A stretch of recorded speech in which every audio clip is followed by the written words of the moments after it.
اب ہم چل رہے ہیں اس حکمت کے جو مضامین ہمیں کوشش کرنی ہے کہ ان چند دنوں میں ان میں سے ہم گزریں. ان میں سب سے پہلا مسئلہ ہے زندگی، موت اور انسان کی حقیقت. اس کے بعد مراتب تخلیق، یا جس کے لیے ہمارے ہاں ایک اصطلاح جو ہے قدیم فلسفے میں اور تصوف میں چلی آ رہی ہے، تنزلات. اسی کے ضمن میں ایک بہت اہم اور بہت مشکل ترین مسئلہ ہے ربط حادث بالقدیم. چوتھا مضمون جو میں لینا چاہوں گا وہ ہے مراتب سعادت. اس سے آگے اگر کوئی ہمیں وقت مل گیا تو پھر اقسام علم اور یہ جو مراتب ثلاثہ ہیں، ایمان، اسلام اور احسان، اس کے بارے میں کچھ مزید گفتگو. اور یہ کہ انشاءاللہ تعالی کچھ نہ کچھ وقت ہم روزانہ سوال جواب کے لیے بھی، مزید وضاحتوں کے لیے بھی اس کو مختص کریں گے. زندگی، موت اور انسان کے نام سے یہ مضمون جو ہے میرا، جس کا اب ہم مطالعہ کریں گے، اگرچہ اس میں مطالعہ کرنے والی بات نہیں ہے، یہ بار بار چھپ چکا ہے، آپ میں سے اکثر نے پڑھا ہوگا، لیکن یہ کہ جو ایک اور اس کا حصہ ہے جو مجھے خاص طور پر آج بیان کرنا ہے، وہ ایک ہی مرتبہ ابھی تک شائع ہوا تھا اور وہ بہت سے حضرات کی نگاہوں سے نہیں گزرا ہوگا، اور وہ ثقیل ہے، مشکل ہے. اگرچہ قرآن مجید کے بڑے اہم مسائل اس سے حل ہوتے ہیں، تفسیری اعتبار سے بھی اور حکمت و فلسفہ کے اعتبار سے بھی، لیکن یہ کہ اس کی تمہید کے طور پر اس کا پڑھنا بھی ضروری ہے. اس میں یہی ہے کہ میں کوشش کروں گا کہ ریپڈ ریڈنگ ہو جائے. یہ مضامین بالکل سامنے کے ہیں یوں سمجھیے، اور یہ جو اس میں پہلا مضمون ہے طویل، وہ یوں سمجھیے کہ میرا پہلا مضمون ہے جو میں اپنے اس مشن کے ضمن میں اس کا آغاز کرنے کے فیصلے کے ساتھ جب لاہور منتقل ہوا ہوں، تو جب میں نے کچھ مطالعہ قرآن کریم کے حلقے قائم کیے تھے، اس زمانے میں 66 میں نے یہ مضمون لکھا تھا. اور میں یہ سمجھتا ہوں کہ جہاں تک میرا مطالعہ قرآن کا تعلق ہے، حکمت کے مسائل سے متعلق، اس کی ایک شکل آپ کے سامنے آ جائے گی کہ جو میں نے آپ سے عرض کیا تھا کہ میں اپنی اس غور و فکر، سوچ بچار کے ضمن میں لیٹ 50s میں اپنی آخری آراء تک پہنچ چکا تھا الحمدللہ. اس میں خاص طور پر ہم سٹارٹ اس سے کیوں کر رہے ہیں، اس کو اس لیے بھی سمجھیے، مادی سطح پر انسان کو سب سے زیادہ پیاری چیز زندگی ہے، اور سب سے زیادہ بری شے جو اسے نظر آتی ہے، جس سے وہ بچتا ہے حتی الامکان، وہ موت ہے مادی سطح پر. اس سے اوپر کا مسئلہ اور ہو جائے گا. اگر زندگی میں کوئی آدرش ہے، کوئی نصب العین ہے، کوئی آئیڈیل ہے، تو آدمی اپنی زندگی بھی اس آئیڈیل پر قربان کرنے کے لیے تیار ہو جاتا ہے. لیکن اس آدرش کا، آئیڈیل کا، نصب العین کا تعلق جو ہے وہ مادی وجود سے نہیں ہے، اس کا تعلق کسی اور شے سے ہے. خالص مادی سطح پر سب سے پیاری شے، جس کو کہ اب جدید سائیکالوجی میں کہا جاتا ہے پریزرویشن آف دی سیلف، اپنا تحفظ جو ہے، یہ در حقیقت نہ صرف انسان بلکہ ہر جاندار شے کا سب سے پورٹنٹ موٹیو، سب سے بڑا محرک، اور سب سے زیادہ یوں سمجھیے کہ اس کے لیے جو اس کے انسٹنکٹس کے اندر زوردار انسٹنکٹ ہے، وہ ہے تحفظ ذات، بقائے ذات. یعنی زندگی کا تسلسل برقرار رہے، تار حیات ٹوٹنے نہ پائے، موت سے انسان بچتا ہے. یہ ہے خالص مادی سطح پر اہم ترین مسئلہ. اس کی حقیقت قرآن کے نزدیک کیا ہے؟ اب یہ ہے اصل میں اس کا مضمون. کھول لیجئے اس کو، اور اس میں ذرا جلدی سے گزرنا ہے، تیزی کے ساتھ. صفحہ 2 ہی پر اس کا جو بڑے ایک ریورس میں جو چیز شائع کی گئی ہے، یہ اس کا انٹروڈکشن ہے. یہ اصل مضمون کا حصہ نہیں ہے. یہ جب ہم اس کو کتابتے کی شکل میں شائع کرنے لگے تو اس کا یہ ایک صفحہ خالی نظر آیا، تو میں نے یہ ایک عبارت جو ہے اس کے مضمون کے انٹروڈکشن کے لیے لکھی. عہد حاضر میں انسان کے وجود کے جس داخلی تضاد کو اپنے مخصوص مزاحیہ انداز میں واضح کیا لسان العصر اکبر الہ آبادی نے. اکبر الہ آبادی اگرچہ مشہور تو ہے کہ صرف ایک مزاحیہ اور ظریفانہ کلام انہوں نے کہا ہے، بڑا عارفانہ کلام بھی ہے ان کا، اور اس اعتبار سے بڑے اونچے فلسفیانہ مسائل سے بھی انہوں نے اپنے کلام میں بحث کی ہے. ان کی یہ 2 اشعار جو ہیں یہ اس تضاد کو ہائی لائٹ کر دیں گے کہ انسان کی حقیقت کے بارے میں کس قدر 2 چیزیں پولز اپارٹ ہیں. کہا منصور نے خدا ہوں میں، علی الحق، کہا منصور نے خدا ہوں میں. ڈاروین بولا بوزنا ہوں میں، ڈارون نے یہ کہا کہ میں تو بندر ہوں، بندروں سے ارتقاء ہو کر بولنا بندر۔ اب یہ دو انتہائی نظریات ہیں انسان کے بارے میں۔ کہا منصور نے خدا ہوں میں، ڈارون بولا بوزنا ہوں میں۔ ہنس کے کہنے لگے میرے ایک دوست، فکر ہر کس بقدر ہمت اوست۔ ہر شخص کا خیال جو ہے اپنی ہمت کے مطابق، یہ ڈارون کی ہمت ہی اتنی تھی کہ وہ سوائے بندر کے اپنی حقیقت کچھ اور نہیں سمجھ پایا، اور یہ کہ اس کا منصور کا ہمت کا معاملہ یہ تھا کہ اس نے ان الحق کا دعویٰ کیا۔ لسان الملت، علامہ اقبال کو اس کے کامل فہم میں کچھ وقت لگا۔ ابھی چونکہ میں سن رہا تھا کچھ سوال جواب ہو رہے تھے، دیکھیے جہاں تک اسلام کے سٹرکچر کا تعلق ہے اس کے بارے میں مجھے خود علامہ اقبال سے شدید اختلافات ہیں۔ جہاں تک ان کے لیکچرز کا تعلق ہے، یہ بحث آپ نے کچھ عرصہ ہوا ہمارے اخبارات میں بھی، اور جو ہمارے مشہور ادیب ہیں اشفاق احمد، ان کے حوالے سے بھی یہ بحث اٹھی ہے کہ اقبال دو ہیں ایک نہیں ہے۔ ایک اقبال اپنی شاعری میں نظر آتا ہے، ایک اقبال اپنے ان خطبات میں نظر آتا ہے، اور ان دونوں کے درمیان جو ہے بڑا فرق و تفاوت ہے۔ یہ خالص فلسفے کے میدان میں گفتگو ہو رہی ہے، اور اس کا جو شعر ہے اس کے اندر اس کے وجدانی معاملات ہیں، اس کے کچھ تجربات باطنی ہیں کہ جن کا اظہار ہو رہا ہے، اور اس میں اس کا پیغام جو ہے امت کے لیے وہ ہے۔ خالص فلسفیانہ سطح پر جب گفتگو ہوگی تو واقعہ یہ ہے کہ یہ ہم پڑھیں گے اپنے ایک مضمون میں عقل و نقل کی کشمکش میں کہ فلسفے کی لیمیٹیشنز ہیں، ان سے آگے فلسفہ جا ہی نہیں سکتا، لہذا ان لیمیٹیشنز پر آ کر اقبال کو بھی رکنا پڑتا ہے۔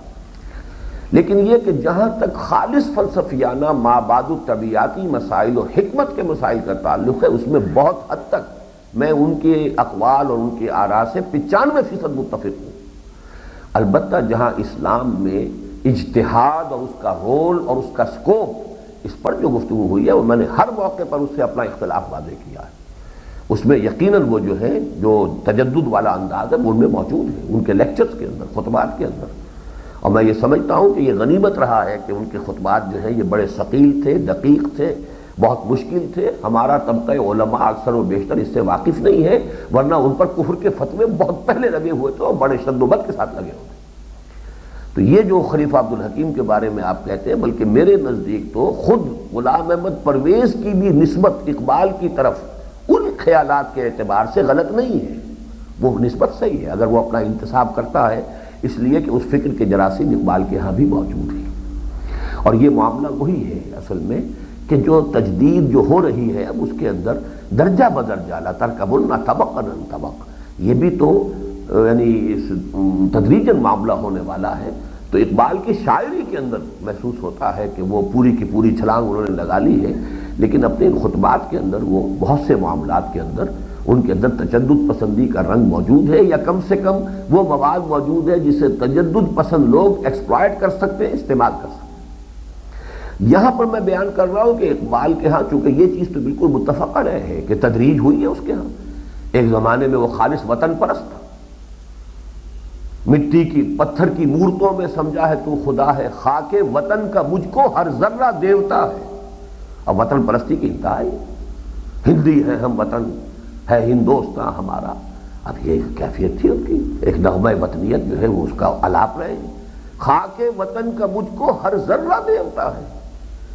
لیکن یہ کہ پھر اس کے بعد ارتقا ہوا ہے ان کی سوچ میں، پھر وہ ترانہ ملی ہے، پھر یہاں تک ہے کہ اس وطنیت کے بارے میں کہتے ہیں کہ جو وہ مذہب کا کفن ہے، جو پیرہن اس کا ہے وہ مذہب کا کفن ہے، نہ زارہ دیری نہ زمانے کو دکھا دے، اے مصطفی خاک میں اس بت کو ملا دے۔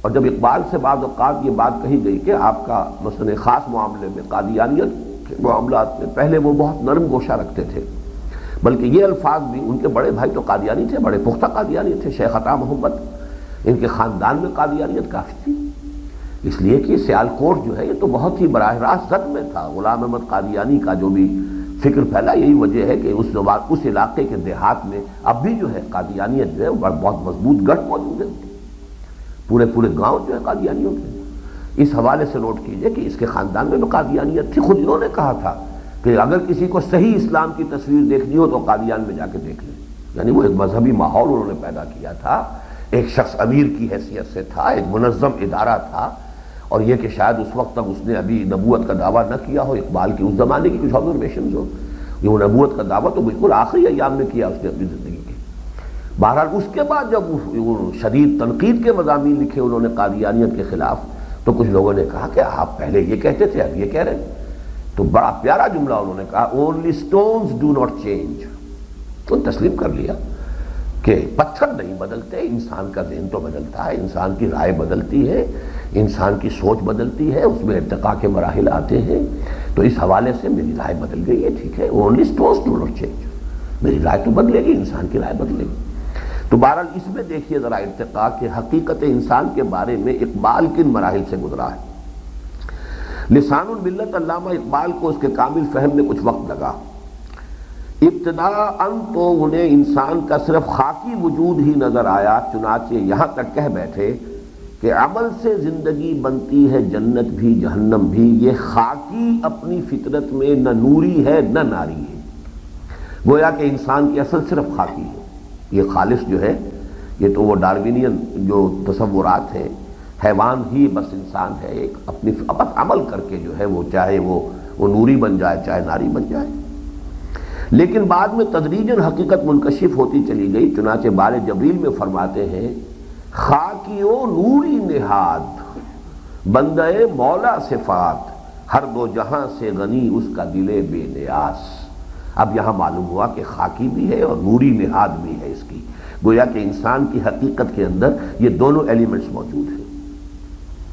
اور آخر کار نہ صرف یہ کہ وہ اس قطعی اور حتمی نتیجے تک پہنچ گئے کہ ہماری اصل ذات یا انا یا خودی تو ہے ہی خالصتاً نوری الاصل، نقطہ نوری کے نام او خودیست، زیر خاک ما شرار زندگیست۔ یہ خاک تو اوپر کا ڈھیر ہے، اصل جو ہے خودی انا میں، وہ تو ایک نورانی وجود ہے، وہ تو نوری ہے۔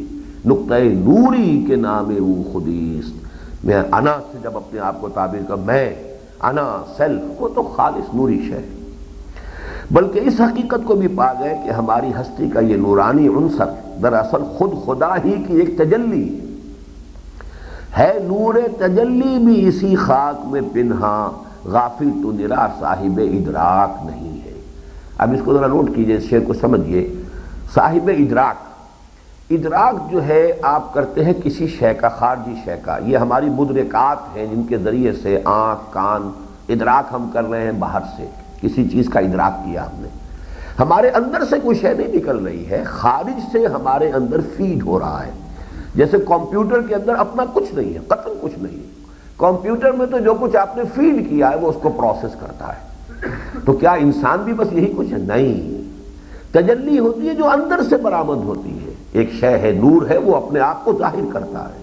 تو در حقیقت شخصیت انسانی کے یہ دو پہلو ہیں، ایک وہ خارج سے ادراکات جو کر رہا ہے، اس سے جو کچھ علم اسے حاصل ہو رہا ہے، تو یہ صاحب ادراک، لیکن یہ کہ دوسری طرف اس کے اندر کچھ ہے جو اپنا ظہور چاہتا ہے، جیسے نور اپنا ظہور چاہتا ہے، تو ہے نور تجلی بھی اسی خاک میں پنہاں، غافل تو نرا صاحب ادراک نہیں ہے۔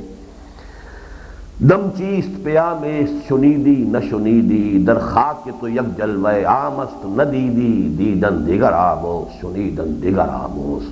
کوئی اور سننا سیکھو، کوئی اور دیکھنا، یہ ایک ان آنکھوں سے دیکھنا ہے، ایک ان کانوں سے سننا ہے، ایک اور سننا بھی ہے، وہ کیا ہے وہ آج ہم اپنے مضمون میں پڑھیں گے، اور ایک اور دیکھنا بھی ہے، دیدن دیگر آموز شنیدن دیگر آموز۔ دم چیست پیام است، یہ تمہارا سانس جو آ رہا ہے یہ بھی ایک پیام ہے، کسی کی طرف سے پیغام آ رہا ہے۔ شنیدی نہ شنیدی، در خاک کے تو یک جلوہ عام است، تیری اسی خاکی وجود کے اندر یہ جلوہ گاہ ہے اللہ تعالیٰ کی، اسی میں تجلی باری تعالیٰ موجود ہے، نہ دیدی دیکھتے نہیں ہو، دیدن دیگر آموز شنیدن دیگر آموز۔ کاش کہ عہد حاضر کے مسلمان کو اس دیدن دیگر اور شنیدن دیگر کی توفیق مل جائے، یہ کوئی اور دیکھنا کچھ اور سننا اس کی توفیق مل جائے، یہ میری دعا ہے۔ خدایا آرزو میری یہی ہے، میرا نور بصیرت عام کر دے۔ اب 2 صفحے آپ چھوڑ جائیے، یہ تو اس کا ایک۔ اب آئیے حقیقت زندگی۔ زندگی محض عناصر میں ظہور ترتیب کا نام ہے، یا اس پردہ زنگاری میں کوئی حقیقت کبریٰ معشوق بنی چھپی بیٹھی ہے۔ اب یہ 2 اشعار کا اس میں ہو رہا ہے زندگی کیا ہے؟ عناصر میں ظہور ترتیب، موت کیا ہے؟ انہیں اجزاء کا پریشان ہونا۔ اس میں کوئی اور ایلیمنٹ نہیں آ رہا، کوئی بالا تر اعلیٰ تر کوئی میٹا فزیکل ایلیمنٹ نہیں آ رہا۔ جس طریقے سے کہ کوئی چیزیں ہیں، دو کیمیکلز ہیں، ان کے امتزاج سے ایک نیا مرکب بن گیا، وہ انہی کا امتزاج ہے۔ تو کیا زندگی بھی بس یہی کچھ ہے؟ عناصر ہی کے اندر ایک خاص ترتیب کے نتیجے میں زندگی پیدا ہوئی۔ یہ خالص مادی نقطہ نظر ہے، اور آج کی دنیا کا یہی نقطہ نظر ہے۔ حیات نامی اس کا، اس کے سوا کوئی شے نہیں۔ اور جب وہ اجزاء پھر پریشان ہو گئے، جدا ہو گئے، منتشر ہو گئے، یہی بات ہے۔ یا دوسری شے، وہ دوسرا شعر دیکھیے، چرخ کو کب یہ سلیقہ ہے، ستمگاری میں کوئی معشوق ہے اس پردہ زنگاری میں۔ اس زندگی کے پردے میں کوئی اور حقیقت کبریٰ ہے جو معشوق بن کر چھپی بیٹھی ہے۔ اب یہ حقیقت کبریٰ ہمارے مطالعے کا حاصل کیا ہوگا؟ خود ذات باری تعالیٰ کی تجلی ہے، جو اپنا ظہور اس کے لیے ایک راستہ اس نے یہ اختیار کیا ہے۔ ابھی ہم نے صرف کوشچن پوز کیا ہے کہ یہ صحیح ہے یا وہ صحیح ہے۔ اسی طرح موت زندگی کے خاتمے کا نام ہے، یا یہ بجائے خود زندگی ہی کا ایک وقفہ ہے، یعنی آگے بڑھیں گے دم لے کر۔ ہم اپنی زندگی کو، ابھی یہ سارے کوشچنز پوز کر رہے ہیں، ہم اپنی زندگی کو امروز و فردا کے پیمانوں سے ناپیں اور حسرت سے پکار اٹھے کہ عمر دراز مانگ کے لائے تھے 4 دن، 2 آرزو میں کٹ گئے 2 انتظار میں۔ کیا ہے یہ زندگی؟ یہ ظفر کا شعر ہے غالباً۔ یا اسے جاوداں پہم دواں ہر دم جواں مانے، اور اپنی ابدیت کے سرور انگیز تصور سے شاد کام ہو۔ اب اس میں بھی علامہ اقبال کے ایک شعر کو میں نے یہ نثر کے سانچے میں ڈالا ہے، تو اسے پیمانہ امروز فردا سے نہ ناپ، جاوداں پہم دواں ہر دم جواں ہے زندگی۔ اس میں تو بڑی موسیقیت بھی ہے اس شعر کے اندر۔ اب ظاہر بات ہے کہ اگر مجھے یہ محسوس ہو کہ میرا تو ہمیشہ وجود رہے گا، میں غیر فانی ہوں، تو کتنی ایک کیفیت انسان کو حاصل ہوگی اپنے اندر، جس کو میں نے کہا ہے کہ ایک سرور انگیز تصور سے شاد کام ہو۔ اس مسئلے کے حل کا سارا دار و مدار اس پر ہے کہ آیا ہم محض عالم محسوسات تک محدود رہنے کا فیصلہ کرتے ہیں اور صرف حواس خمسہ کی محدود دریافتوں پر اکتفا کرتے ہیں، یا عقل و وجدان کی قوتوں کو بھی کام میں لاتے ہیں۔ اب دیکھیے، یہ وہ شے ہے کہ جس کو فلسفے میں بھی مانا جاتا ہے کہ ایک تو آپ کے یہ حواس ظاہری ہے، سننا، دیکھنا، چکھنا، سونگنا، یہ سارے، اور کسی چیز کو ٹچ کرنا، چھونا، یہ حواس خمسہ ہے۔ لیکن یہ کہ ہمیشہ سے مانا جاتا رہا ہے کہ کوئی شے ہے جس کو آپ انٹیوشن کہتے ہیں، وجدان۔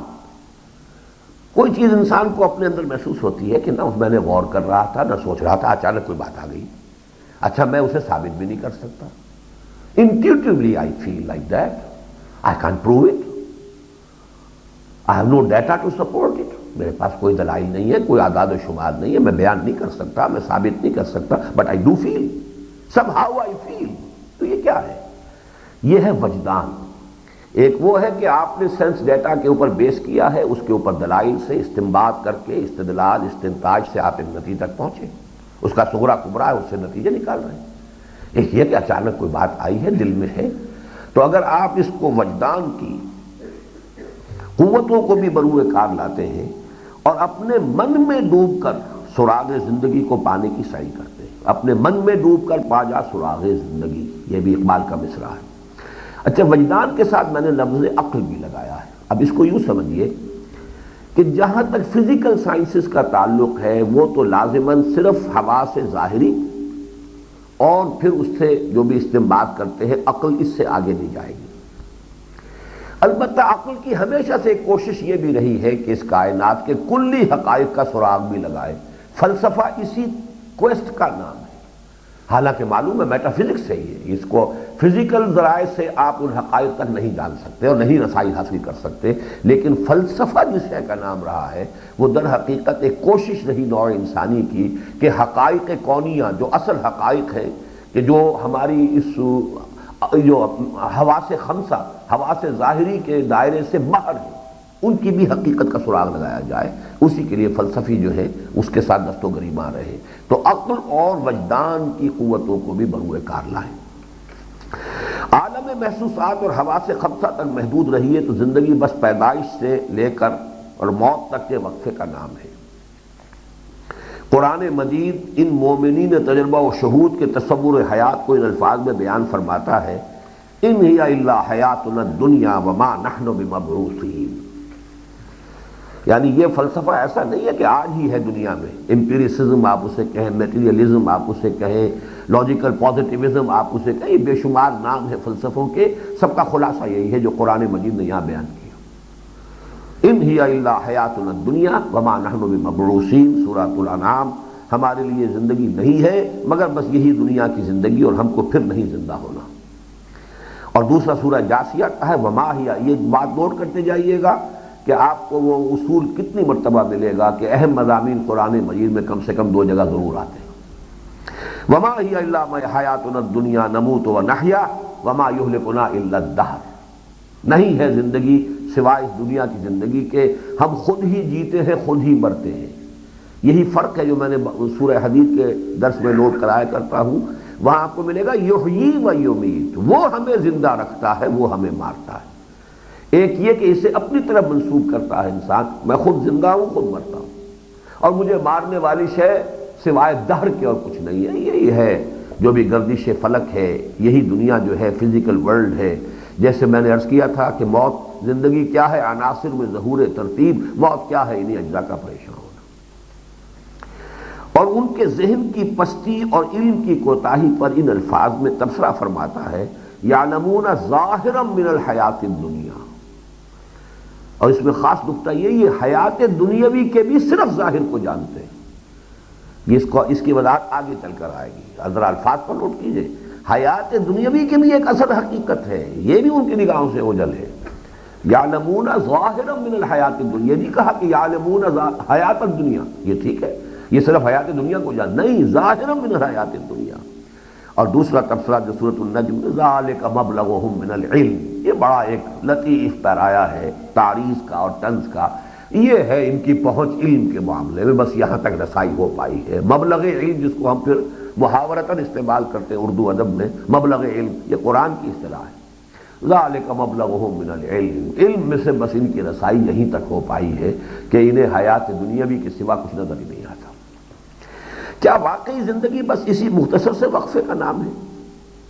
ہمارے حواس خمسہ یقیناً ولادت کے ما قبل اور موت کے ما بعد کے بارے میں بالکل لاچار اور بے بس ہے۔ کسی آنکھ نے نہیں دیکھا، نہ کوئی آنکھ دیکھ سکتی ہے کہ ولادت سے پہلے کیا تھا اور موت کے بعد۔ ولادت سے پہلے ہم نے چلیے 9 مہینے کا حساب تو لگا لیا، وہ نطفے کے قرار پانے تک بھی دیکھ لیں گے، وہ ساری مائکروسکوپک سٹڈی کر لی، اس سے پہلے بھی کچھ تھا کہ نہیں، کیا پتہ کہاں سے آٹپ کے ہم۔ وہ ہمارے ظاہر بات ہے کہ وہ کہیں سے بھی کوئی ذریعہ ہمارے پاس حواس ظاہری کا موجود نہیں۔ موت کے بعد کیا ہے کچھ پتہ نہیں، ڈراپ سین، آئرن کرٹن، اس کے پرے آپ نہیں دیکھ سکتے۔ لیکن کیا عقل انسانی اسے باور کرتی ہے اور وجدان اسے قبول کرتا ہے؟ ذرا آنکھیں بند کر کے اس وسیع و عریض کائنات کی عظمت و وسعت کا تصور کرو اور پھر سوچو کہ اس کائنات کا مرکزی وجود انسان ہے، سلسلہ تخلیق کا کمال، ارتقاء حیات کی آخری منزل، تو کیا اس کی حقیقت بس یہی کچھ ہے کہ بچپن کے لعب و لہو اور بڑھاپے کے لکیلا یعلم من بعد علم شیئا کے مابین ایک تھوڑے سے وقفے کے ہوش و شعور کا نام حیات انسانی ہے؟ گویا ایک ذرا ہوش میں آنے کے خطاوار ہیں ہم۔ بچپن کی زندگی کیا انسان کو معلوم، شعور ابھی ہے ہی نہیں، اور ایک خاص عمر کے بعد پھر انسان ارذل العمر لکیلا لا یعلم من بعد علم شیئا، کچھ پتہ نہیں، بس یہ تھوڑا سا وقفہ 30-40 برس، یہ ہے وہ انسان اشرف المخلوقات، وہ انسان۔ دیکھیے میں نے یہاں لفظ اشرف المخلوقات استعمال نہیں کیا، لیکن خالص مادی سطح پر بھی ڈارون بھی تو یہ کہتا ہے کہ ارتقاء حیات کی آخری منزل انسان ہے۔ تو ذرا سوچئے تو صحیح، جمادات اور جمادات کے بعد حیوانات اور حیوانات کا ہومو سیپینز کھڑا ہوا ہے at the top of the evolution tree, اس کی زندگی بس یہی زندگی 40 برس 50 برس، اس سے پہلے بچپن کا لعب و لہو، اور اس کے بعد جو ہے یرد الی ارذل العمر لکی لا یعلم من بعد علم شیئا۔ جو کوئی حیات انسانی کے اس تصور پر مطمئن ہو سکتا ہو وہ ہو۔ اب دیکھیے لفظ مطمئن پر کس قدر خوبصورت آیت ہے نیچے قرآن مجید کی، وَرَضُوا بِالْحَيَاةِ الدُّنْيَا وَاطْمَأَنُّوا بِهَا۔ تبصرہ ہو رہا ہے ان لوگوں کا حال یہ ہے، ان کی پستی ذہنی و فکری کا عالم یہ ہے، حیات دنیاوی ہی پر راضی ہو گئے، جیسے کوئی بچہ چند کھلونوں پر راضی ہو جاتا ہے۔ رضوا بالحیات الدنیا واطمأنوا بها، اس پر مطمئن ہو گئے، حالانکہ ذرا بھی انسان کا شعور جاگا ہوا ہو، ذرا سا بھی انہیں اپنی خودی کا احساس ہو، اپنی خودی پہچان ہو، غافل انسان وہ غافل افغان ہے اقبال کا مصرع اصل میں، تو انسان اتنی سی حقیقت وہ اس حیات دنیاوی پر کیسے راضی ہو جائے گا؟ تو جو کوئی حیات انسانی کے اس تصور پر مطمئن ہو سکتا ہو وہ ہو۔ آخر سطح ارضی پر انسان ہی تو نہیں بستے، لاتعداد حیوانات اور چرند پرند بھی یہی بس رہے ہیں، تو کون سے تعجب کی بات ہے کہ خود انسانوں میں گروہ کثیر انسان نما حیوانوں ہی کا ہو۔ لہم قلوب لا یفقہون بہا ولہم اعین لا یبصرون بہا ولہم آذان لا یسمعون بہا اولئک کالانعام بل ھم اضل۔ حقیقت میں وہ انسان ہے ہی نہیں جو حیات دنیاوی پر قناعت کر گیا ہو اور سمجھ رہا ہو کہ بس یہی حیات زندگی ہے اور اس پر مطمئن ہو۔ رضوا بالحیات الدنیا واطمأنوا بہا، وہ راضی ہو گئے اسی پر۔ کتنی چھوٹی سی ان کی دنیا، کتنا چھوٹا سا ان کا ذہن کا ظرف ہے کہ جو بھر گیا اسی سے۔ اپنی حقیقت سے بے خبر اور اپنی عظمت سے غافل یہ انسان نما حیوان در حقیقت ایک ذرا ہوش میں آنے کے بھی بس مغالطے ہی میں مبتلا ہیں۔ وحی الہی تو انہیں زندہ ہی تسلیم نہیں کرتی۔ انک لا تسمع الموتى ولا تسمع الصم الدعاء، اے نبی آپ مردوں کو نہیں سنا سکتے۔ اور یہاں مردوں سے مراد قبر میں داخل ہونے والے مردے نہیں ہیں، وہ مردے جو زمین پر چلتے پھرتے مردے ہیں، انسان۔ ورنہ حضور نے کبھی جا کر قبروں پر کھڑے ہو کر اپنی تبلیغ نہیں فرمائی ہے کہ آپ نے جا کر قبروں کو سنانے کی کوشش کی ہو کہ تبلیغ فرمائیں۔ آپ اپنی تبلیغ تو آپ کر رہے تھے ان کو کہ جو زندہ تھے بظاہر، چلتے پھرتے جو حیوان تھے اور چلتے پھرتے مردہ جو تھے، جنہیں میں کہا کرتا ہوں تعزیے ہیں چلتے پھرتے، یہ در حقیقت مقبرے ہیں۔ تو قرآن کہتا ہے انک لا تسمع الموتى، یہ تو مردہ ہے، اس لیے کہ انسانیت والی زندگی ان میں ہے ہی نہیں۔ جن کا حال یہ ہو، اقبال نے بھی ایک مصرع بڑا عجیب استعمال کیا ہے، روح سے تھا زندگی میں بھی تہی جن کا جسد، بظاہر تو زندہ تھے لیکن اس زندگی میں بھی بایولوجیکل لائف تو تھی، وہ تو کتے کی بھی ہے، گدھے کی بھی ہے، ہر حیوان کی ہے، بلی کی ہے، بایولوجیکل لائف تو تھی۔ روح سے تھا زندگی میں بھی تہی جن کا جسد۔ یہ نظم ہے جو قبر کا اور ایک محکوم کی میت کا مکالمہ ہے کہ کسی محکوم کو یہ آزادی کے لیے نظم کہی ہے علامہ اقبال نے محکومی کی مذمت کرتے ہوئے، کہ کسی محکوم انسان کو، غلام انسان کو جو ہے وہ قبر میں جب داخل کیا گیا تو قبر نے اسے ایکسیپٹ نہیں کیا۔ کیا وجہ ہے؟ میرے اندر یہ اتنی کہاں سے یہ سوزش آ گئی؟ قبر کہہ رہی ہے۔ وہ معلوم ہوا کہ یہ محکوم تھا کمبخت جو یہ میرے اندر جا کے دفن کیا گیا ہے۔ تو اس میں آتا ہے کہ بانگ اسرافیل ان کو زندہ کر سکتی نہیں، روح سے تھا زندگی میں بھی تہی جن کا جسد۔ آہ ظالم تو جہاں میں بندہ محکوم تھا، میں نہ سمجھی تھی کہ ہے کیوں خاک میری سوزناک۔ میں نہیں سمجھتی تھی کہ کیا ہوا ہے مجھے، میری یہ مٹی کو کس قسم کی جلن کیوں شروع ہو گئی ہے۔ بدبخت انسان، تو محکوم انسان تھا جو دنیا کے اندر تو نے محکومی اور غلامی میں زندگی بسر کی۔ آہ ظالم تو جہاں میں بندہ محکوم تھا، میں نہ سمجھی تھی کہ ہے کیوں خاک میری سوزناک۔ اس کے بعد پھر آخری یہ شعر ہے اس نظم کا، بانگ اسرافیل ان کو زندہ کر سکتی نہیں، روح سے تھا زندگی میں بھی تہی جن کا جسد۔ وہ تو جو بانگ اسرافیل سے جو زندہ ہوں گے وہ تو وہی ہوں گے۔ بہرحال یہ شاعرانہ خیالات ہیں، لیکن میں نے اس شعر کی حقیقت جو یہاں ہے اس کو بیان کیا ہے۔ جن کا حال یہ ہو کہ روح سے تھا زندگی میں بھی تہی جن کا جسد، وہ کب حیات انسانی کے لطیف حقائق کا ادراک کر سکتے ہیں؟ قفس حواس کے ان زندانیوں، الفاظ نوٹ کیجئے، قفس حواس کے یہ زندانی، کیا مطلب؟ جو یہ طے کر لیتے ہیں، جنہوں نے لمٹ کر لیا ہے کہ ہم صرف وہی شے مانیں گے جو ہمارے حواس کی گرفت میں آئے۔ دس از دی کرکس آف دی میٹر۔ اس آج کی تہذیب کا اصل جو لب لباب ہے یہ ہے. اور اس کے برعکس کیا ہے؟ یؤمنون بالغیب. قرآن مجید آغاز کرتا ہے ہدی للمتقین الذین یؤمنون بالغیب. ایک وہ لوگ ہیں کہ جو ہمارے تجربے میں جو شے آ رہی ہے، جو ویریفائیبل ہے، جس کو ہم دیکھ سکتے ہیں، چکھ سکتے ہیں، سونگھ سکتے ہیں، بہرحال وہ ہے کہ جس کو ہم مانیں گے. باقی ہے یا نہیں ہے، ہو سکتا ہے ہو، نہیں ہے نہ ہو، کیا پتا کس نے دیکھا کس نے بتایا. ہے بھی تو وہ لا یعبا بہی ہے، اس کی طرف کوئی توجہ کرنے کی ضرورت نہیں ہے، کوئی اہم شے نہیں ہے. اصل شے تو یہ زندگی ہے. وہ جو میرا ابتدائی جو ہے وہ پہلا پیرا ہے اسلام کی نشأت ثانیہ نامی کتابچے کا، کہ اس تہذیب کا اصل جو ہے وہ خلاصہ یہ ہے کہ تین چیزوں پر مقدم ہو گئی ہے. خدا پر کائنات مقدم ہو گئی، روح پر مادہ مقدم ہو گیا، حیات اخروی پر حیات دنیاوی مقدم ہو گئی. انکار ہو یا نہ ہو، مقدم یہ ہے، اہم یہ ہے، اصل حقیقت ان کی. یہ وہ ہے جنہوں نے اپنے آپ کو اس دائرے میں محصور کر لیا. قفس حواس کے ان زندانیوں کو کون باور کرا سکتا ہے کہ ایسے کچھ تار بھی ہیں ساز حقیقت میں نہاں، چھو سکے گا نہ جنہیں زخم مضراب حواس. حقائق ایسے بھی ہیں اس کائنات کے کہ جو حواس کی گرفت میں نہیں آ سکتے. کنفیوشس کا جملہ آپ نے میرے دروس میں سنا ہوگا، جس کو میں نے بارہا کوٹ کیا ہے. There is nothing more real than what cannot be seen, and there is nothing more certain than what cannot be heard. یعنی ان حقیقتوں سے زیادہ یقینی حقیقت کوئی نہیں کہ جو ان کانوں سے نہیں سنی جا سکتی، صرف دل کے کانوں سے سنی جا سکتی.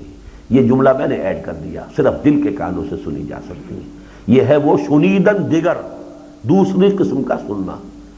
اور اس سے زیادہ حقیقی اور واقعی چیزیں اور کوئی نہیں ہے جو ان آنکھوں سے نہیں دیکھی جا سکتی، بلکہ جنہیں صرف دل کی آنکھ سے دیکھا جا سکتا. یعنی کنفیوشس نے صرف لا کہا ہے، الا کا اضافہ میں کر رہا ہوں. There is nothing more certain than what cannot be seen, but it can be seen through the eyes of the heart. There is nothing more certain than cannot be heard through these ears, but they can be heard through the ears of the heart. یہ ہم بعد میں پڑھیں گے. ہاں، جن کا ذہن اس 4 دن کی عمر دراز پر مطمئن نہ ہوتا ہو، عمر دراز مان کے لائے تھے 4 دن، 2 آرزو میں کٹ گئے، 2 انتظار میں. یہ ہے ظفر کا شعر. جن کے جسد خاکی میں حیات حقیقی کروٹیں لے رہی ہو. یہ اصل میں یہ جو ہے عقل اور منطق سے زیادہ وجدانی بنیاد پر یہ مضمون ہے، اس کو سمجھ لیجئے. اس کو انسان کے اپنے اندر حیات حقیقی کروٹیں لیتی محسوس ہو، اور جنہیں خود اپنے اندر ہی کی کوئی چیز اپنی عظمت کی جانب اشارے کرتی محسوس ہو. انہیں محسوس ہو کہ نہیں انسان میرا حیوان تو نہیں ہو سکتا، میری زندگی بس یہ مختصر 30 40 50 60 برس کی زندگی تو نہیں ہو سکتی. اندر سے کوئی گواہی ہو، اس لیے کہ اگر وہ ہے اندر، اس کی حقیقت زندہ ہے تو یہ گواہی اندر سے ابھرے گی. ان کے ضمیر پر جب نزول کتاب ہوتا ہے، یہ جب ہم پڑھتے ہیں ایمان کی ماہیت، تو ایک نور فطرت ہے اور ایک پھر نور وحی ہے. یہاں اسی چیز کو مختلف الفاظ میں بیان کیا گیا کہ وہ فطرت اندر سے زندہ ہے، جو اندر سے کہہ رہی ہے کہ نہیں یہ کچھ نہیں، صرف یہی انسان، ایک مادی وجود نہیں، کوئی اور حقیقت بھی میری ہے. اور پھر اس کے اوپر نور وحی کا جب نزول ہوتا ہے، ان کے ضمیر پر نزول کتاب ہوتا ہے. تیرے ضمیر پہ جب تک نہ ہو نزول کتاب، گرہ کشا ہے نہ راضی نہ صاحب کشاف، تو حقیقت حیات کی گرہ کھلتی ہے. گرہ کشا ہے نہ راضی نہ صاحب کشاف، تو حقیقت حیات کی گرہ کھلتی ہے، اور وحی الہی کی بدلی سے حقائق کی بارش ہوتی ہے.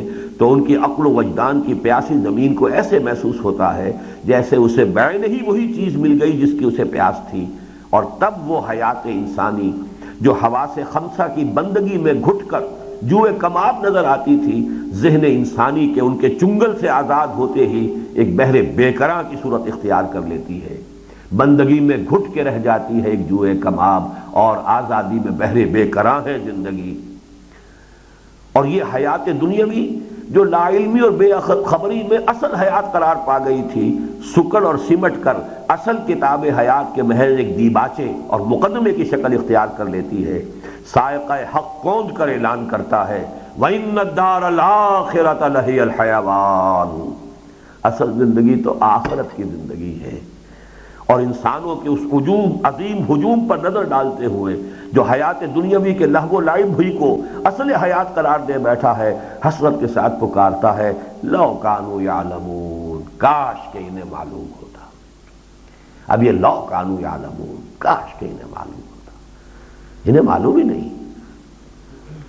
تو زندگی کے یہ شب و روز جو ہے بس انہی کو زندگی اپنی حقیقت سمجھ بیٹھے ہو۔ پھر کبھی ڈانٹا جاتا ہے کلا بل تحبون العاجلہ وتذرون الآخرہ، کوئی نہیں، بس تم دنیا سے محبت کرتے اور آخرت کو تم نے تج دیا ہے۔ اور کبھی شکوہ کیا جاتا ہے بل تؤثرون الحیات الدنیا والآخرۃ خیر وابقی، تم حیات دنیاوی کو ترجیح دیتے ہو حالانکہ آخرت بہتر بھی ہے اور باقی بھی۔ اللہ اللہ، کیا انقلاب ہے! کہاں یہ ذہن کی تنگی کہ زندگی بس یہی زندگی ہے، اور کہاں یہ وسعت نظر کہ حیات انسانی ابدی اور سرمدی ہے جس کی کوئی انتہا نہیں۔ کجا یہ کہ مایوس کن تصور، کجا یہ مایوس کن تصور کہ موت سلسلہ حیات کا اختتام ہے، اور کجا اس حقیقت کا ادراک کہ موت تو اصل زندگی کا شاہدرہ ہے۔ اس موت سے تو ہم اصل زندگی کے شہر میں داخل ہوں گے۔ یہ شاہدرہ جو لاہور کا ہے، اور شاہدرہ دلی کے بھی پار تھا، جمنا پار دلی کا شاہدرہ، کہ جو شاہدرہ ہے داخلے ہونے کی جگہ، تو اصل حیات کے اندر داخلہ جو ہے وہ اصل میں موت کے ذریعے سے ہے۔ کجا یہ کہ ایک تصور یہ ہے کہ موت پر زندگی ختم ہو گئی، زمین و آسمان پہ انقلاب ہے۔ تیری جو ابتدا نہیں میری بھی انتہا نہیں۔ لیکن ذرا نوٹ کیجئے، یہ آپ نہیں سمجھ رہے ہو یہ کیسے کہہ دیا ابدی اور سرمدی اور لا انتہا، یہ تو ہمارے عقائد میں ہے۔ آخرت کی زندگی ابدی زندگی، تو ہمارا خاتمہ کہاں ہوا پھر؟ اگرچہ اس کے بارے میں کوئی ایک اور رائے بھی ہے، وہ میں بعد میں عرض کروں گا، لیکن یہ کہ قرآن مجید کا جو مین جو پیغام ہے وہ تو یہی ہے، ابداً ابدا، ہمیشہ ہمیشہ، لا يموت فیہا ولا یحیا، موت تو نہیں آئے گی نا، چاہے زندگی بھی نہ ہو جہنم والے کی، لیکن موت تو نہیں آئے گی۔ بہرحال تو ابدی تو ہو گئے ہم۔ بدقسمتی سے اخروی زندگی کے ماننے والوں میں بھی بہت کم بلکہ شاذ ہی ایسے ہیں جو اس کے جاننے والے ہوں۔ اب ان دونوں الفاظ کو سمجھیے، ماننا اور ہے عقیدے کی حیثیت سے، جاننا اس کی قدر و قیمت کا جاننا، اس حیات دنیاوی سے اس کی اصل ریشو پروپورشن کا جاننا۔ یہ کہا سارا معاملہ یہاں ہے، مانتے تو ہم سب ہیں، جانتے نہیں ہیں اسے۔ جانتے اور جان لے تو عظیم انقلاب آ جائے گا زندگی میں۔ ماننا اور ہے، اس کا آگے وضاحت آ رہی ہے۔ ایک یہ ہے کہ اصل زندگی تو یہ ہے، ایک ضمیمے کے طور پر وہ زندگی بھی ہے، جیسے کتاب کے ساتھ ضمیمہ لگا ہوتا ہے۔ ایک یہ کہ اصل کتاب زندگی موت کے بعد کھلے گی، یہ اس کا صرف مقدمہ یا دیباچہ ہے۔ ماننے میں تو ہو گیا، لیکن ان دونوں میں کتنا زمین و آسمان کا فرق ہے، ریشو پروپورشن کا فرق ہے۔ اگر اصل کتاب زندگی وہ ہے اور یہ صرف اس کا دیباچہ ہے تو آپ کا مینٹل ایٹیچیوڈ اور ہوگا، اور اصل کی زندگی یہ ہے وہ اس کا ضمیمہ ہے تو آپ کا مینٹل ایٹیچیوڈ اور ہوگا۔ کہنے کو آپ آخرت کے ماننے والے، دونوں ہی ماننے والے۔ تو بدقسمتی سے اخروی زندگی کے ماننے والوں میں بھی بہت کم بلکہ شاذ ہی ایسے ہیں جو اس کے جاننے والے بھی ہوں۔ اس کا ماننا جس قدر آسان ہے، جاننا اسی قدر دشوار ہے۔ ماننا تو محض توارث سے بھی مل جاتا ہے، میرے والدین مانتے تھے، میں بھی مانتا ہوں، میں مانتا ہوں میری اولاد بھی مانے گی، لیکن جاننے کے لیے اپنے ظرف ذہنی کو وسیع و عمیق کرنے کی ضرورت ہے، اور اس کا موقع آج کی مادہ پرست دنیا میں کسے نصیب ہے؟ ماننے والوں کی غالب اکثریت نے حیات دنیاوی کو اصل کتاب جان کر حیات اخروی کو اس کے بس ایک تتمے اور ضمیمے کی حیثیت سے مانا ہے۔ کتاب زندگی، اصل کتاب زندگی اس دنیا کی زندگی کو مان کر وہاں جاننا ہے، جان کر، اور حیات اخروی کو صرف اس کے ضمیمے یا تتمے کی حیثیت سے جانا ہے۔ حالانکہ جاننا یہ چاہیے کہ اصل کتاب حیات تو موت کے بعد کھلنے والی ہے، یہ حیات دنیاوی تو بس اس کا ایک دیباچہ یا مقدمہ ہے، یہ حقیقت ہے اور وہ محض اس کا ایک عکس، وہ ابدی ہے وہ حقیقت ہے اور یہ محض اس کا ایک عکس، وہ ابدی ہے اور لا متناہی اور یہ عارضی ہے اور مختتم، وہ حقیقی اور واقعی ہے اور یہ اس کے مقابلے میں محض کھیل تماشا بلکہ متاع غرور۔ آیات بینات وما الحیات الدنیا فی الآخرۃ الا متاع، آخرت کے مقابلے میں دنیا کی زندگی صرف تھوڑے سے ساز و سامان ضرورت کی چیزوں کے کچھ نہیں۔ فما متاع الحیات الدنیا فی الآخرۃ الا قلیل، یہاں پھر دیکھیے جوڑے آ رہے ہیں آیتوں کے، وما هذه الحیات الدنیا الا لہو ولعب، نہیں ہے یہ دنیا کی زندگی سوائے کھیل اور کود کے کچھ، وما الحیات الدنیا الا متاع الغرور، اور نہیں ہے یہ دنیا کی زندگی مگر دھوکے کا سودا، اس حقیقت پر شاہد ہے۔ لیکن اب یہاں آ رہا ہے اس حیات دنیاوی کا یہ جو ایک نیگیشن آ رہی ہے، اس کو بیلنس کیجئے اس کے پازیٹیو سائڈ کے ساتھ۔ حیات دنیاوی کی یہ ساری بے بضاعتی اور کم آئے گی حیات اخروی کے مقابلے ہی میں ہے، ورنہ بجائے خود یہ ایک ٹھوس حقیقت ہے۔ جیسے روح کے مقابلے میں مادے کی کوئی حیثیت نہیں، لیکن مادہ خود اپنی جگہ پر ایک ٹھوس حقیقت ہے۔ یہ ساری مادیت کا ظہور جو آج دنیا میں ہے، آپ مادے کی نیگیشن تو نہیں کر سکتے، ہاں اس کے مقابلے میں روح، اسی طریقے سے حیات دنیاوی اپنی جگہ پر ایک بہت بڑی حقیقت ہے، لیکن یہ کہ آخرت کے مقابلے میں متاع ہے، قلیل ہے، دھوکے کی ٹٹی ہے، اس کی حقیقت سمجھ لیجیے۔ ذرا غور کرو جو کتاب حکیم موت کو بھی ایک مثبت حقیقت قرار دے، یہ بڑی عجیب سی بات لگے گی آپ کو، مثبت حقیقت ہے موت، اس لیے کہ قرآن کہتا ہے خلق الموت والحیات، اس نے موت کو پیدا کیا ہے۔ موت خود مخلوق ایک شے ہے، کوئی شے ہے، یہ صرف معدوم ہونے کا نام نہیں ہے جو عام طور پر ذہنوں میں تصور ہے موت کا۔ ذرا غور کرو جو کتاب حکیم موت کو بھی ایک مثبت حقیقت قرار دے جو حیات ہی کی طرح تخلیق کے مراحل سے گزری ہے۔ خلق الموت والحیات لیبلوکم ایکم احسن عملا، وہ حیات دنیاوی کو کب بے حقیقت ٹھہرا سکتی ہے؟ یہ بے حقیقت صرف اس وقت بنتی ہے جب اس کا تقابل حیات اخروی سے کیا جائے، اور متاع غرور اس وقت قرار پاتی ہے جب نگاہیں اس پر اس طور سے مرکوز ہو جائیں کہ دل و دماغ حیات اخروی سے محجوب ہو جائیں۔ اگر یہ آڑ بن گئی ہے آخرت کو سے آپ کو غافل کر دیا تو یہ دھوکے کی ٹٹی ہے، دھوکے کا سامان ہے، ورنہ بجائے خود ایک بڑی عظیم حقیقت ہے۔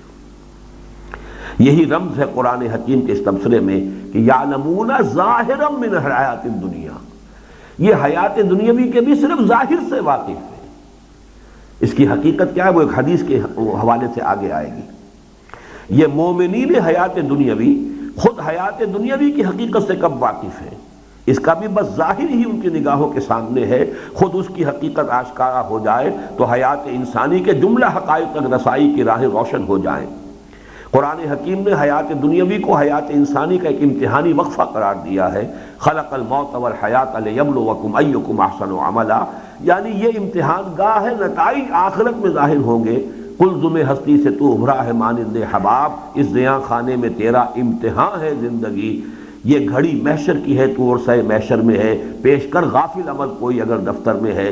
اور نبی اکرم صلی اللہ علیہ وسلم نے دنیا کو آخرت کی کھیتی سے تعبیر فرمایا، الدنیا مزرعۃ الآخرہ، غرض یہ کہ آخرت سے ملا کر دیکھو تو حیات دنیاوی بھی ایک ٹھوس حقیقت ہے، بصورت دیگر اس کا کوئی حقیقی وجود ہی باقی نہیں رہ جاتا۔ آخرت سے قطع نظر حیات دنیاوی کی حقیقت اس کے سوا اور کیا ہے؟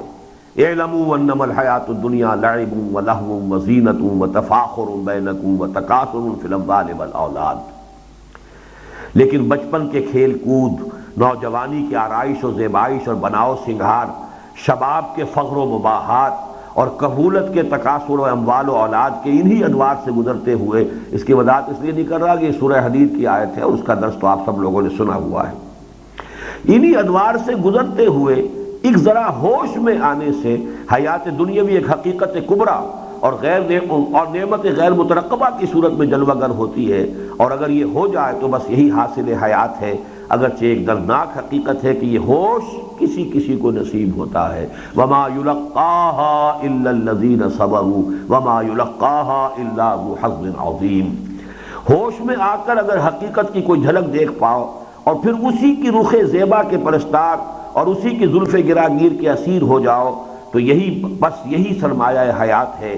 پھر جب تک یہاں رہو گے چین اور سکون سے رہو گے اور احق بالامن قرار پاؤ گے. یہ سورہ انعام کی وہ آیت قل ای الفریقین احق بالامن ان کنتم تعلمون، اور اسی کا نام ہے کہ نہ حزن رہے گا اور نہ کوئی رنج ہے اور نہ خوف ہے. الا ان اولیاء اللہ لا خوف علیہم ولا هم یحزنون. حقیقت کبریٰ جو میں نے یہاں لفظ استعمال کیا وہ ذات باری تعالیٰ ہے کہ اسی بچپن کے کھیل کود اور نوجوانی کی بناؤ سنگھار اور پھر جوانی کا وہ فخر و مباحات اور بڑھاپے اور کہولت کی وہ تکاثر فی الاموال والاولاد کے گزرتے ہوئے حقیقت کبریٰ کی کوئی جھلک دیکھ لی، یعنی اللہ تعالیٰ کی کوئی معرفت حاصل ہو گئی اور پھر اسی کی زلف گراگیر کے اسیر ہو گئے. اسی کی محبت، اسی کا عشق، وہی تمہاری زندگی کا اصل سرمایہ بن گیا. تو یہ بس ذرا سا ہوش میں آنا اور ذرا سا اپنے رب کو پہچان لینا اور ذرا سا اسی کی محبت میں گرفتار ہو جانا، یہ اگر ہو جائے تو اسی کا نام ولایت ہے. یہی در حقیقت وہ مقام ہے کہ لا خوف علیہم ولا هم یحزنون. یہی وہ ہے کہ احق بالامن. پھر جب تک یہاں رہو گے چین اور سکون سے رہو گے اور احق بالامن قرار پاؤ گے.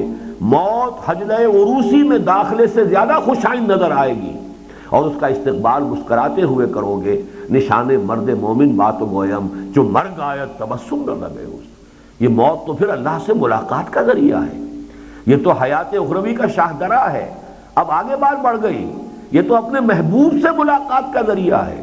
تو اس سے زیادہ محبوب شے کون سی ہو جائے گی؟ یہ بات تھی جو حضرت خالد بن ولید نے کہی تھی. یہ باتیں جو ہیں ہم اس کے صرف ظاہر کو سمجھتے ہیں، وہ تو ٹھیک ہے، مرتبہ شہادت کی عظمت ہے، لیکن جو یہ کہا تھا کہ تم ہم سے کیا مقابلہ کرو گے، میرے ساتھ وہ لوگ ہیں جنہیں موت اتنی ہی محبوب ہے جتنی کہ تمہیں زندگی محبوب ہے. میں نے عرض کیا تھا مادی سطح پر محبوب ترین شے زندگی ہے، پریزرویشن آف دی سیلف. لیکن جب اللہ کی محبت واقعتاً حاصل ہو گئی ہو محبت، یہ ٹھیک ہے محبت خدا بندی نہیں تو چلیے جنت مرتبہ شہادت یہ بھی ایک کم تر درجے میں یہ بھی ایک نصب العین بن جائے گا. لیکن یہ ہے کہ جو واقعتاً محبت کے رمز آشنا ہو چکے ہوں، جنہیں اللہ تعالیٰ کے ساتھ واقعتاً وہ عشق کا تعلق قائم ہو چکا ہو، ان کے لیے تو موت جو ہے حجلہ عروسی. یہی الفاظ تھے جو حضور کے آخر تھے. الفاظ کیا تھے جو عین انتقال کے وقت اللہم فی الرفیق الاعلی. اب وہ رفیق اعلیٰ بس اب وہ درکار ہے، کچھ نہیں درکار. اور یہ وہی بات ہے اصل میں کہ جو حضور نے حدیث میں فرمائی ہے کہ انبیاء کو موت کے وقت بھی آپشن دیا جاتا ہے. ابھی مزید رہنا چاہتے ہو دنیا میں رہ سکتے ہو، ویسے your mission has been accomplished, your time has come, you can return. یہ ریٹرن ہی ہے نا. اللہم فی الرفیق الاعلی. اگرچہ یہ بات کہنے کی نہیں ہے لیکن میرا بہرحال خیال ہے، بعد ماقبل میں نے کہا بھی ہے کہ کبھی اگر اللہ نے پہنچائی دیا حضور کے قدموں میں تو شکوہ کروں گا کہ آپ نے جلدی کی. عرب میں انقلاب ابھی اس کی تکمیل ہوئی تھی. ابھی وہ جو لوگ یدخلون فی دین اللہ افواجا آئے تھے ان کی تربیت کا ابھی مرحلہ باقی تھا. آپ نے جلدی کی، لیکن یہ وہ عشق کا غلبہ ہے. اب نہیں جی چاہ رہا رہنے کو مزید. اگر وہ وقت ختم ہو گیا، میرا جو ایک فرض منصبی ہے، الدنیا سجن المومن و جنت الکافر، یہ مومن کے لیے قید خانہ ہے. اس کے لیے تو جو قیدی کی سب سے بڑی آرزو تو ہے کہ وہاں سے چھٹکارا ملے. وہ تو ایک حکم ہے جس کی وجہ سے وہ پابند ہے. یہ زندگی لائبلٹی ہے، ایسٹ نہیں ہے اس معنی میں. یہاں تو ہم مجبوراً رکھے گئے ہیں. اگر آخرت پر یقین ہے اور اللہ سے محبت ہے تو بہرحال اس صورت میں موت محبوب ہوگی، موت کی طلب ہوگی، وہ مطلوب ہوگی.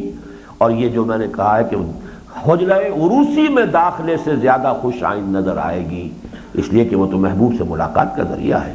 نشان مرد مومن بات و گویم جو مرگ آیت تبسم بلبے. اور وہاں اٹھو گے تو اس حال میں کہ نورہم یسعی بین ایدیہم و بایمانہم، اور پھر ابد الآباد تک امن اور سکون ہی میں نہیں رہو گے. بلکہ اب یہ بلکہ جو ہے یہ عام لوگوں کے سامنے نہیں ہے، جنت کو لوگوں نے یہی سمجھا کوئی عیش کی جگہ ہے، بس عیاشی، کھائیں گے پیئیں گے اینڈیں گے وہاں، سمجھے جی، اور بس یہی کچھ ہے۔ جو لوگوں کی جن کی یہاں سے آگے سوچ ہی کوئی نہ ہو، جو دنیا کی نعمتیں، بس وہ نعمتیں کروڑ گنا ارب گنا زیادہ وہاں ہو جائیں گی، اس سے اوپر ان کا کوئی تصور نہ یہاں ہے نہ وہاں ہوگا۔ لیکن یہاں سمجھیے، پھر ابد الآباد تک امن اور سکون ہی میں نہیں رہو گے، بلکہ تمہاری مشاہدہ حق کی لحظہ بلحظہ بڑھتی ہوئی پیاس کو آسودگی عطا کی جائے گی، یہاں تک کہ تم حقیقت الحقائق اور جانے جانا کا مشاہدہ کرو گے۔ وجوہ یومئذ ناظرۃ الی ربھا ناظرہ۔ اور اگر ہوش میں نہ آئے، یہ تو ہوش میں آنا تھا کہ اسی زندگی میں بچپن کا جو تھا اور جوانی نوجوانی، پھر وہ کہولت اور بڑھاپا، اس میں کہیں کوئی ہوش آ گیا، ذرا ہوش آ گیا یعنی اللہ سے تعارف ہو گیا، اللہ کے جلال کی کوئی جھلک دیکھ لی اور انسان اس کا دیوانہ ہو گیا اور اسی کا عاشق اور اسی کا محب بن گیا، تو یہ کیفیت ہے۔ اور اگر ہوش میں نہ آئے، زمینی خواہشات ہی میں غلطاؤں پیچا رہے، وَلَكِنَّهُ أَخْلَدَ إِلَى الْأَرْضِ، زمینی خواہشات، ہمارا یہ نفس جو ہے، نفس امارہ، حیوانی وجود زمینی ہے، اور اس کی ساری توجہات ان زمینی دلچسپیوں کی طرف ہے، عالم اسفل کی طرف، اور اوندھے منہ پڑھ کر پستی پر نگاہوں کو جمائے رکھا، مُكِبًّا عَلَى وَجْهِهِ، اوندھے منہ چل رہے ہیں۔ افمن یمشی مکبا علی وجہہ اہدی امن یمشی سویا علی صراط مستقیم، اوندھے منہ پڑھ کر پستی ہی پر نگاہوں کو جمائے رکھا اور یہاں کی جھوٹی مسرتوں اور آسودگیوں ہی کی تلاش میں سرگرداں رہے، تو یہ زندگی تمناؤں اور آرزوؤں کے بحر لجین میں دیوانہ وار ہاتھ مارتے ہوئے بیت جائے گی، جہاں ظلمات بعضها فوق بعض کے سوا کچھ نہیں، او کظلمات فی بحر لجی یغشاہ موج من فوقہ موج من فوقہ سحاب، ظلمات بعضها فوق بعض۔ پھر مرو گے اس پیاسے کی موت جو سراب کو پانی سمجھ کر دیوانہ وار دوڑتا رہا، حتیٰ کہ انتہائی حسرت و یاس کی حالت میں جان دے دی۔ والذین کفروا اعمالهم کسراب بقیعۃ یحسبہ الظمآن ماء حتی اذا جاءہ لم یجدہ شیئا ووجد اللہ عندہ فوفاہ حسابا۔ اور پھر وہاں اٹھو گے اس حال میں کہ زبان پر رب لما حشرتنی اعمی وقد کنت بصیرا کا شکوہ ہوگا، اور پھر رہو گے ابد الآباد تک اس حالت میں کہ نہ زندوں میں ہوگے نہ مردوں میں۔ ثم لا یموت فیہا ولا یحیا، نہ عذاب کی سختی جینے ہی دے گی اور نہ موت ہی آئے گی کہ اس سے چھٹکارا دلا دے۔ لا یذوقون فیہا الموت الا موتۃ الاولی، غالباً الفاظ آگے ہیں، نہ عذاب کی سختی جینے ہی دے گی اور نہ موت ہی آئے گی کہ اس سے چھٹکارا دلا دے۔ لا یذوقون فیہ الموت، گویا اب اس کا نتیجہ کیا نکلا؟ گویا دنیا اور آخرت میں تضاد نہیں، توافق ہے۔ غلط سمجھا جنہوں نے اسے ایک دوسرے سے مختلف یا اس کی ضد سمجھا، یہ دونوں باہم دیگر پیوست و ہم آغوش ہیں، ایک ہی۔ اب اسی لیے یہاں پہ لفظ نوٹ کیجئے ہم آغوش کے، کہ یہ بات میرے دروس میں آتی ہے کہ جب قرآن مجید کہتا ہے وَمِن كُلِّ شَيْءٍ خَلَقْنَا زَوْجَيْنِ، تو دنیا کا زوج ہے آخرت، جس طرح زوجین باہم پیوست ہوتے ہیں، اسی طریقے سے یہ حیات دنیاوی حیات اخروی باہم پیوست ہے، مربوط ہے، مسلسل ہے۔ ایک ہی حیات انسانی کا تسلسل ان میں جاری ہے، جس نے یہاں دیکھا وہی وہاں بھی دیکھے گا، اور جو یہاں اعمیٰ رہا وہ وہاں اعمیٰ ہی نہیں بلکہ اضل سبیلا رہے گا۔ ومن کان فی ہذہ اعمیٰ فہو فی الآخرۃ اعمیٰ واضل سبیلا، اور حقائق سے جیسے یہاں محجوب رہا ایسے ہی حقیقت کبریٰ کے مشاہدے سے وہاں محروم رہے گا۔ کلا انہم عن ربہم یومئذ لمحجوبون، دیکھی اس حیات مستعار کی عظمت اور اس ذرا ہوش میں آنے کی اہمیت، تبھی تو وہی الہی بار بار پکارتی ہے لو کانوا یعلمون۔ یہ جملہ نہ معلوم کتنی مرتبہ آیا ہے قرآن، لو کانوا یعلمون، لو کانوا یعلمون، لو کانوا یعلمون۔ پھر بھی اگر کوئی کہے کہ قرآن مجید علم پر زور نہیں دیتا، اپیرنٹلی ان مسائل کے اوپر اس فلسفیانہ انداز میں، منطق کے انداز میں بات نہیں ہوئی ہے قرآن میں، لیکن حکمت، علم، فہم، تفقہ، ان چیزوں کا تو انتہائی ایمفیسس۔ شروع کریں۔ بسم اللہ اولہ و آخرہ۔ قرآن حکیم بار بار پوچھتا ہے هل يستوي الاعمى والبصیر، کیا برابر ہو سکتا ہے اندھا اور دیکھنے والا؟ هل يستوي الذین یعلمون والذین لا یعلمون، کیا برابر ہوتے ہیں سمجھ والے اور بے سمجھ؟ حقیقت یہ ہے کہ اصل فرق علم اور جہل ہی کا تو ہے۔ بالکل صحیح کہا تھا جس نے کہا تھا علم نیکی ہے اور جہالت بدی، یہ سقراط کا جملہ ہے، علم نیکی ہے اور جہالت بدی۔ Knowledge is virtue. ان سالوں کے اس جمع غفیر پر نگاہ ڈالو، اب یہ ذرا صرف ان چیزوں کو محسوس کیجئے، صرف یہ کوئی عقلی وقلی باتیں نہیں ہیں۔ جیسا میں نے کہا اس مضمون کا جو مبدا ہے وہ وجدان ہے بجائے منطق کے۔ انسانوں کے اس جمع غفیر پر نظر ڈالو جو زمین میں بس رہا ہے، اور دیدہ بینا کو وا کرو۔ دیدہ بینا وہ دل کی آنکھ۔ یہ ساری جہل ہی کی تو بساط پھیلی ہوئی ہے۔ کون سے تعجب کی بات ہے اگر پیدائش سے موت تک کے وقفے ہی کو زندگی سمجھنے والے انسان نما حیوانوں کا یہ ہجوم چھوٹی چھوٹی چیزوں پر لڑے اور کٹ مرے، ایک دوسرے پر جھپٹے اور غرائے۔ بالکل ٹھیک دیکھا تھا اس صاحب چشم حقیقت بین نے جس نے انسانوں کی بستی میں بجائے انسانوں کے کتوں اور بھیڑیوں اور سوروں کو چلتے پھرتے دیکھا تھا۔ یہ مشاہدہ تھا کہ جو مولانا احمد علی رحمۃ اللہ علیہ کو ان کی نوجوانی میں کسی بزرگ نے کرایا تھا۔ وہ واقعہ یہ بیان کرتے ہیں کہ میں یہاں کشمیری بازار میں، اس زمانے میں وہ اصل میں نظر بند تھے لاہور میں، یعنی قید میں نہیں تھے لیکن لاہور سے باہر نہیں جا سکتے تھے۔ وہ جو ریشمی رومالوں کی تحریک کا سلسلہ تھا، چونکہ جو لوگ بھی کسی درجے میں اس کے ساتھ متعلق رہے تھے تو وہ ان کا نام بھی تھا، تو وہ نظر بند تھے۔ وہ کہتے ہیں یہی کشمیری بازار کے دوپہر کا وقت تھا، میں گھوم رہا تھا تو ایک شخص ملا مجھے اور اس نے کہا، درویش سا تھا، مجذوب سا، کہ میں کسی انسان سے ملنا چاہتا ہوں، مجھے کسی انسان کا پتہ بتاؤ۔ انہوں نے اپنی اسی نوجوانی کی کیفیت میں وہ استہزاءً کہا، یہ انسان نہیں نظر آ رہا ہے آپ کو؟ یہ سارا بھرا بازار ہے، یہ دکانیں ہیں، جس سے چاہو مل لو۔ تو اس نے اچانک یہ کہا کہ کہاں ہے انسان؟ مجھے تو کوئی انسان نظر نہیں آ رہا۔ وہ کہتے ہیں مولانا احمد علی کہ اس پر جو میری اپنی کیفیت ہوئی کہ میں نے جو دیکھا تو کسی دکان پر بندر بیٹھا نظر آیا، کسی پر سور، کوئی بھیڑیا، کوئی، یہ مجھے بھی نظر آئے۔ تو میں بھی حیران سا ہوا، پلٹ کر میں نے دیکھا تو وہ آدمی نہیں تھا موجود۔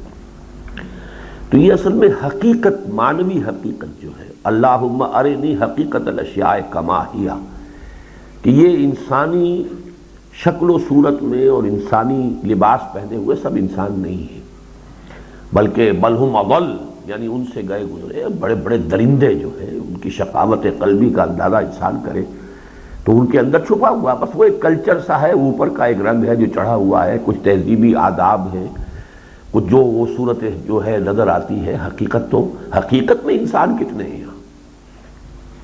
ان ہی الا حیاتنا الدنیا کے جہل مرکب کے بطن سے حرص و لالچ، حسد و بغض، غیظ و غضب، دشمنی و عداوت کے سوا اور کیا جنم پا سکتا ہے؟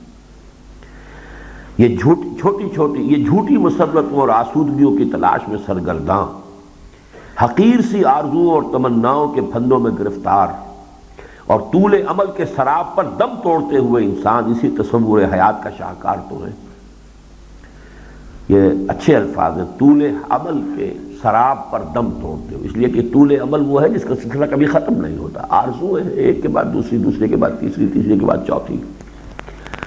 الہاکم التکاثر حتی زرتم المقابر۔ تو یہ طول عمل جو ہے، امیدوں، آرزوؤں، تمناؤں کا جو یہ ایک غیر مختتم سلسلہ ہے، پھر وہ سراب محسوس ہوتا ہے، آخر میں آدمی اس پر دم توڑتا ہے۔ انسان اسی تصور حیات کا شاہکار تو ہے۔ ذرا سوچو، اس جہل نے، یعنی حقیقت زندگی اور حقیقت انسان سے جاہل ہونے کا نتیجہ یہ ہے نا۔ ذرا سوچو، اس جہل نے احسن تقویم میں تخلیق پائے ہوئے انسان کو کیسے اسفل سافلین بنا کر رکھ دیا ہے۔ لقد خلقنا الانسان فی احسن تقویم ثم رددناہ اسفل سافلین۔